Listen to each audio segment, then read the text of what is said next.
Halo Bu Setia dan teman-teman, kami dari kelompok 1 ingin mempresentasikan chapter 1 dan 2. Berikut akan disampaikan. The World of Innovative Management. Ada 4 fungsi manajemen. Yang pertama, perencanaan. Berkaitan dengan menentukan tujuan untuk kinerja organisasi di masa depan, memutuskan tugas dan penggunaan sumber daya yang diperlukan untuk mencapai tujuan tersebut. Yang kedua, pengorganisasian. Terkaitan dengan penentuan dan pengelompokan tugas ke dalam departemen, serta alokasi sumber daya ke dalam departemen. Yang ketiga, kepemimpinan. Menggunakan pengaruh untuk memberikan motivasi kepada karyawan sehingga mencapai tujuan organisasi. Yang terakhir ada pengendalian.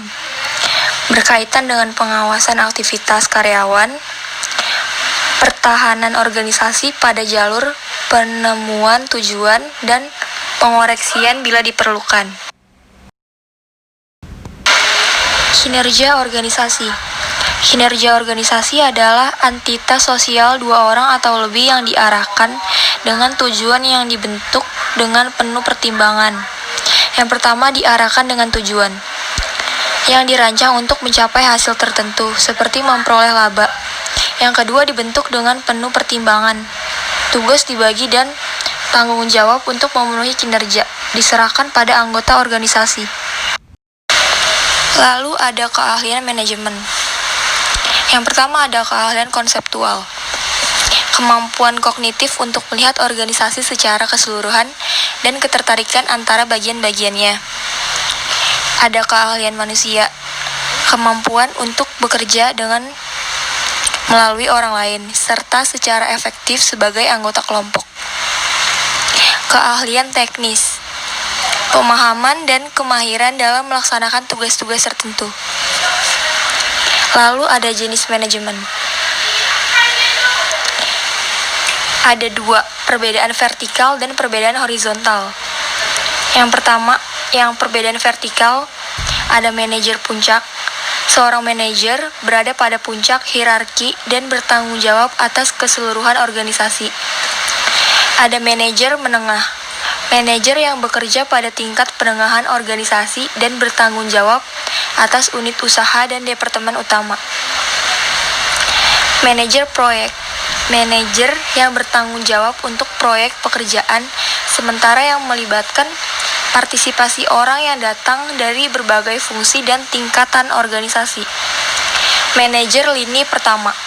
Manajer yang berada pada tingkatan pertama atau kedua manajemen dan secara langsung bertanggung jawab atas produksi barang dan jasa. Perbedaan horizontal.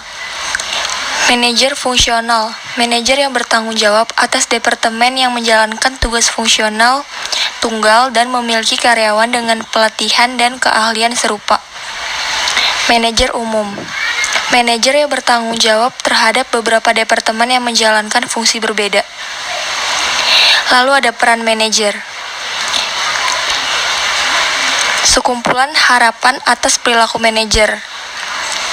Ada 3 peran. Peran informasi yaitu menjelaskan kegiatan yang digunakan untuk mempertahankan dan mengembangkan jaringan informasi. Yang kedua ada peran antar pribadi.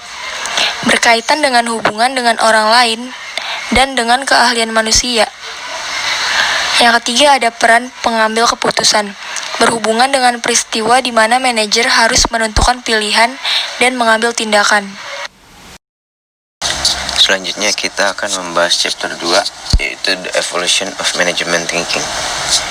Dalam chapter ini ada 3 bagian. Yang pertama itu ada kekuatan sosial. Kekuatan sosial ini berhubungan dengan aspek-aspek sebuah budaya yang memberi panduan dan mempengaruhi hubungan antar manusia. Kekuatan sosial yang menonjol dan mempengaruhi organisasi sekarang itu ada 3. Pertama, perubahan sikap. Yang kedua, nilai-nilai. Yang ketiga, tuntutan dari para pekerja muda yang berpendidikan tinggi. Lalu yang kedua ada kekuatan politik. Kekuatan politik ini berhubungan dengan pengaruh institusi politik dan hukum pada para karyawan dan organisasi. Meliputi asumsi dasar yang melatar belakangi sistem politik seperti keinginan untuk pemerintah sendiri, hak milik, hak kontrak, definisi keadilan, penentuan bersalah atau tidak bersalah atas sebuah kejadian. Dan yang ketiga, ada kekuatan ekonomi. Kekuatan ekonomi ini menyangkut ketersediaan produksi, distribusi sumber daya dalam sebuah masyarakat. Lalu kita masuk ke dalam organisasi pembelajar. Organisasi pembelajar adalah sesuatu di mana setiap orang terlibat dalam mengidentifikasikan dan memecahkan masalah. Memungkinkan organisasi itu untuk bereksperimen, berubah, memperbaiki diri, meningkatkan kapasitasnya secara terus-menerus untuk tumbuh, belajar, dan mencapai tujuannya. Ide penting dalam organisasi pembelajar ini adalah pemecah sumber masalah, kebalikan dari organisasi tradisional yang dirancang untuk efisiensi. Mengembangkan sebuah organisasi pembelajar artinya membuat perubahan-perubahan spesifik, antara lain di bidang pertama, kepemimpinan. Fungsi seorang pemimpin dalam sebuah organisasi pembelajar adalah menciptakan sebuah visi bersama. Visi bersama adalah sebuah gambaran dari masa depan yang ideal bagi organisasi, meliputi seperti apa organisasi, hasil prestasi, dan nilai-nilai yang mendasarinya. Lalu yang kedua ada struktur berbasis tim. Dalam struktur berbasis tim, memecahkan struktur vertikal yang sebelumnya memisahkan para manajer dengan pekerja. Mereka berhubungan langsung dengan para pelanggan dan membuat perubahan-perubahan dan perbaikan saat diperlukan. Yang ketiga, ada pelimpahan kekuasaan atau pemberdayaan karyawan. Pelimpahan kekuasaan atau pemberdayaan karyawan adalah pemberian kekuasaan, kebebasan, pengetahuan, dan keterampilan kepada karyawan untuk membuat keputusan dan melaksanakan pekerjaannya secara efektif. Lalu yang keempat, ada pembagian komunikasi dan informasi. Organisasi yang dipenuhi dengan informasi adalah organisasi transparan yang memberikan akses terbuka terhadap informasi kepada semua anggotanya. Lalu yang kelima, ada strategi partisipatif. Strategi partisipatif merupakan tanggung jawab eksekutif puncak, sesuatu yang diformulasi dan ditetapkan pada organisasi. Lalu yang terakhir, ada budaya yang kuat dan adaptif. Budaya adalah serangkaian nilai-nilai kunci, keyakinan, dan pengertian yang disebarkan oleh para anggota organisasi. Budaya organisasi yang kuat dan adaptif adalah dasar sebuah organisasi pembelajar. Kesetaraan adalah salah satu nilai budaya fundamental dalam sebuah organisasi pembelajar. Selanjutnya adalah perspektif klasik. Perspektif manajemen yang muncul selama abad ke-19 dan awal abad ke-20. Perspektif ini menekankan pada pendekatan rasional dan ilmiah untuk mempelajari manajemen dan berupaya membuat organisasi menjadi mesin yang efisien. Yang pertama adalah manajemen ilmiah.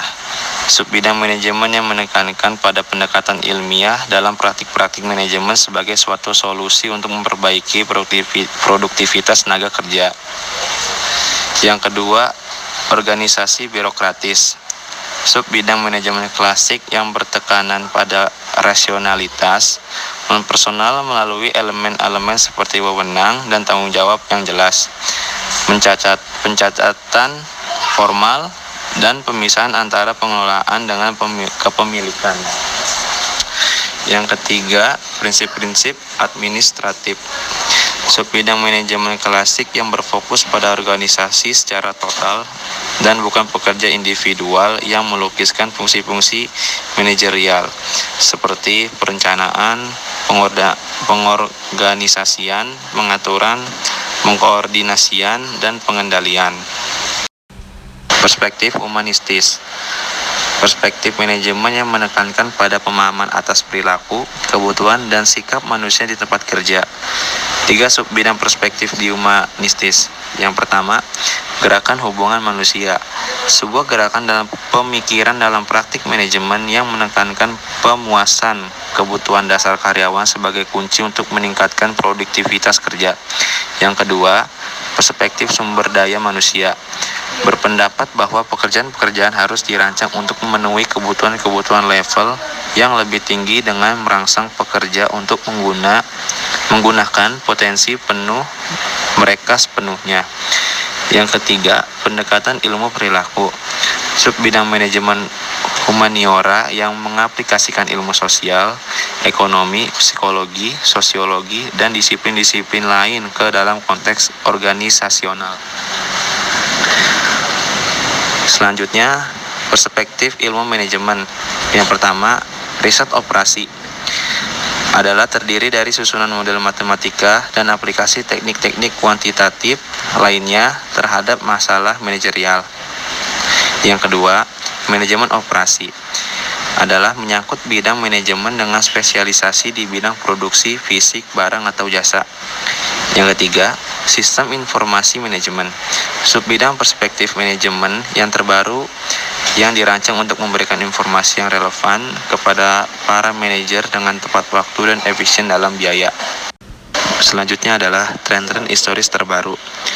Teori sistem adalah sekelompok komponen yang saling berhubungan yang berfungsi sebagai suatu kesatuan untuk meraih tujuan bersama.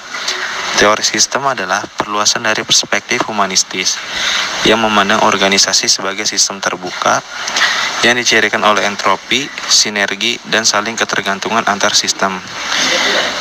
Entropi adalah kecenderungan dari sebuah sistem untuk memudar dan mati.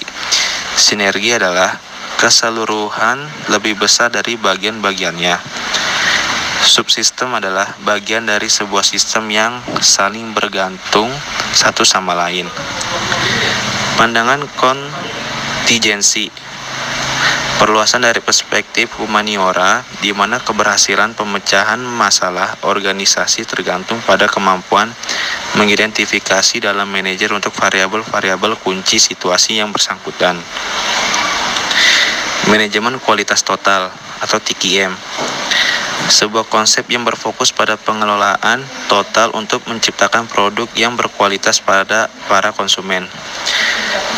Elemen-elemen utama TQM adalah: yang pertama, partisipasi karyawan.